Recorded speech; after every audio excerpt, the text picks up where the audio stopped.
I'm sorry, Kristi Noem just said what? There's no American citizens have been arrested or detained. We focus on those that are here illegally. That no American citizen had been arrested or detained? No American citizen. It is hard to continue to be stunned by the falsehoods coming out of the administration, but this is such a provable, palpable lie. And indeed, this seems to be par for the course with Trump appointees.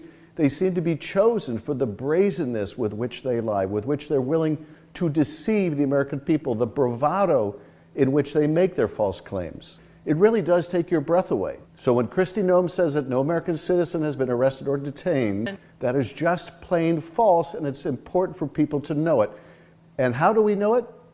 Because we know their stories. There are about 170 American citizens who have been arrested or detained as part of these immigration raids. But here's the stories of just a few.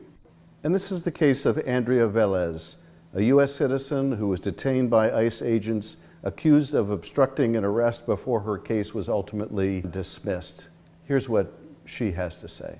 I take it day by day. That day, June 24th, Velez says her mom and sister had just dropped her off at work. It was like a scene, like they were just ready to attack and chase. Velez describes seeing unmarked cars and masked men in civilian clothing going after people. And all I felt was that he grabbed and just slammed me to the floor. Velez says she tried to tell the plainclothes agent who arrested her that she's a U.S. citizen. He said that I was interfering with what he was doing, so he was going to arrest me. And that's when I asked him to show me his badge number, his ID, identification. I asked him for if he had a warrant, and he said I didn't need to know any of that. So this is George Reedus, a U.S. citizen and a veteran from Ventura County. Let's hear what he went through. On July 10th, I was driving to my security job at a farm in Southern California when I ran into an ICE roadblock and protesters. I explained to agents I was a citizen and just trying to get to work. Moments later, chaos broke out. Tear gas filled the area and I couldn't move my car. Agents smashed my window, pepper sprayed me, dragged me out, and knelt on my neck and back. Agents never checked my ID. They detained me for 3 days. No phone call, no lawyer, not even a shower to wash off the pepper spray. My family had no idea where I was, and I missed my daughter's 3rd birthday. So how is this happening in the United States of America?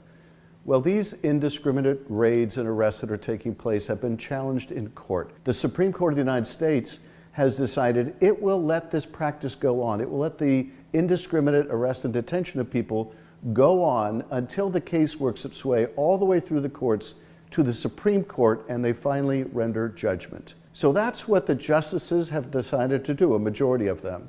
And this was Justice Kavanaugh trying to explain his reasoning. Citizens shouldn't be concerned. If the officers learn that the individual they stopped is a U.S. citizen or otherwise lawfully in the United States, Kavanaugh wrote, they promptly let the individual go. So Kavanaugh claims that people are being released immediately. That is simply not true. And he was willing to put his head in the sand in order to issue that kind of a ruling. I think a far more accurate description of the situation was that expressed by Justice Sotomayor writing in dissent. U.S. citizens risked being, quote, grabbed, thrown to the ground, and handcuffed simply because of their looks, their accents, and the fact they make a living by doing manual labor. And it's not just what the justices have allowed in this case. As Justice Sotomayor made clear in a recent interview, it is also what breaking the precedent means. That is, breaking the Supreme Court precedent that holds that such indiscriminate arrests and detentions are unlawful, allowing them to continue. What she explains is that this could lead to other people, other groups, other situations in the future where people have their rights taken away from them.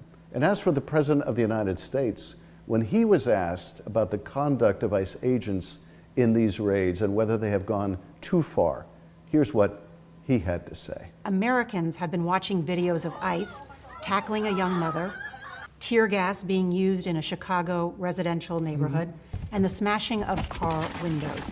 Have some of these raids gone too far? No, I think they haven't gone far enough. What makes this moment so disturbing isn't just that Kristi Noem said something untrue. It's how casually she said it. Like the truth was optional. Like the people harmed by these policies were so insignificant, they didn't even merit acknowledgement. That kind of confidence doesn't come from confusion. It comes from knowing the system will protect you no matter what you say. And that's the real danger Adam Schiff was trying to expose here.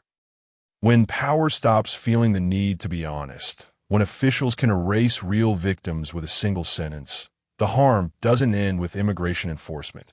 It spreads.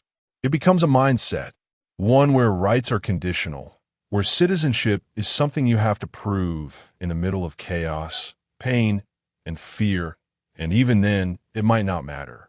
These stories shatter the comforting illusion that this could never happen to me. George Redis was a veteran going to work.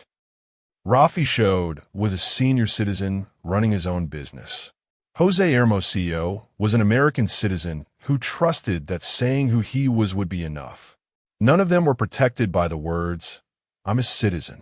None of them were shielded by the Constitution in that moment.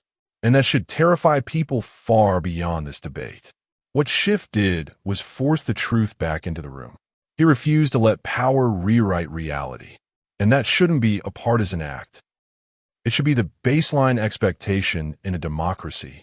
Because once the government can hurt its own citizens and then deny it happened, accountability stops being a principle and starts being a performance. This isn't about border security anymore. It's about whether truth still has weight, whether people still count, whether the government answers to facts or just bulldozes them and moves on. So don't let this moment pass quietly. Remember the names. Remember the stories. Talk about them. Share them. Because silence is exactly what allows lies like this to stand unchallenged. See you in the next one.